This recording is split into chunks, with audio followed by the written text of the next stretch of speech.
السلام علیکم ورحمۃ اللہ۔ ماشاء اللہ بڑی پیاری یہ پوسٹ لگائی ہے آپ نے۔ تم تھک مت جانا۔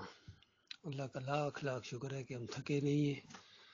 اپنے مالک کے اوپر بھروسہ ہے، اعتماد ہے، بلکہ ہر نیا دن نئے عزم اور نئے حوصلے کے ساتھ اپنا آغاز کرتا ہے۔ پھر بھائیوں کی آپس میں گفتگو، گروپ کے اندر ایمان کی باتیں، استقامت کی دعائیں یہ بھائیوں کی طرف سے ملتی ہیں، اور ہر روز جس طرح مالک خود اپنے بارے میں فرماتا ہے کل یوم ہوا فی شان، ہر روز وہ نئے ایک معاملے کو کرتا ہے، نئی شان کے ساتھ لوگوں کے ساتھ وہ برتاؤ کرتا ہے، سلوک کرتا ہے، مومنوں کے ایمان میں اضافہ کرتا ہے، کافروں مشرکوں کو گھیرے میں لیتا ہے۔ یہ ساری چیزیں جو ہر روز نئے انداز سے سامنے آتی ہیں، تو مومن مصروف رہتا ہے ان چیزوں کے اندر، کیونکہ امتحان ایمان کی پختگی کا ہے کہ ہم اپنے ایمان میں کتنے پختہ ہیں۔ حالات واقعات کے ذریعے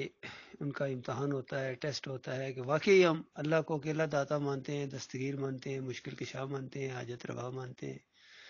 براہ راست پکارے جانے کے لائق مانتے ہیں، ہر وقت اس کو اپنا ساتھ محسوس کرتے ہیں کہ عرش پر ہوتا ہوا مالک ہر وقت، ہر لمحے، ہر جگہ کو، ہر چیز کو دیکھ رہا ہے، سن رہا ہے۔ تو کتنا بڑا حوصلہ ہے۔ پھر ہمارے ارادوں سے وہ واقف ہے، ہماری نیتوں سے وہ واقف ہے۔ نیتیں اپنے مالک کو خوش کرنا، ارادے پوری دنیا میں کفر و شرک کا جنازہ اٹھا دینا اور اس کو ملیا میٹ کر دینا، اس کو بنیادوں سے اکھیڑ دینا، طاغوت کی کھال اتار دینا، یہ ہمارے ارادے ہیں۔ ہم کر پائیں نہ کر پائیں، لیکن ارادے ہمارے یہی ہیں۔ تو مالک دیکھ رہا ہے اور سن رہا ہے، وہی ہمیں ہماری رہنمائی کرتا ہے، اسی نے ہمارے دلوں کو مضبوط کیا ہوا ہے، اور واقعی وہ اتنا ہی بوئی ڈالتا ہے جتنی ہمارے اندر طاقت ہے۔ اسی لیے اس نے وہ دعا سکھائی ہے، خود ہی وہ دعا سکھا کے کیا خود ہی قبول نہ کرے گا کہ میرے مومن بندو اس طرح مجھے پکارو، ربنا لا تؤاخذنا ان نسینا او اخطانا ربنا ولا تحمل علينا اسرا كما حملته على الذين من قبلنا ربنا ولا تحملنا ما لا طاقة لنا به واعف عنا واغفر لنا وارحمنا انت مولانا فانصرنا على القوم الكافرين۔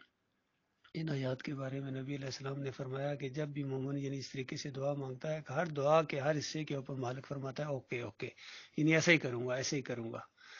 تو ہم تو اللہ سے دعا مانگتے ہیں کہ یا اللہ ہمارے اوپر وہ بوجھ نہ ڈالنا جو ہم سے پہلے لوگوں کے اوپر ڈالے مالک، ہم کمزور ہیں، اور ہماری کمی پیشی کو معاف کر دینا مالک، جو ایمان سے پہلے گناہ ہوئے مالک وہ بھی معاف کر دے، اور ایمان کے بعد بھی بہت سے گناہ ہوئے ہیں مالک وہ بھی معاف کر دے، اور ہمیں یہ جو جنگ چھیڑی ہے ایمان اور عقیدے کی، پوری دنیا کی خدائیوں کو چیلنج کر دیا ہے مالک، ہمیں ان سب کے اوپر غلبہ عطا فرمان، کافروں، مشرکوں اور باغیوں کے اوپر، مرتدین کے اوپر، یا اللہ ہمیں غلبہ عطا فرما، آمین یا رب العالمین۔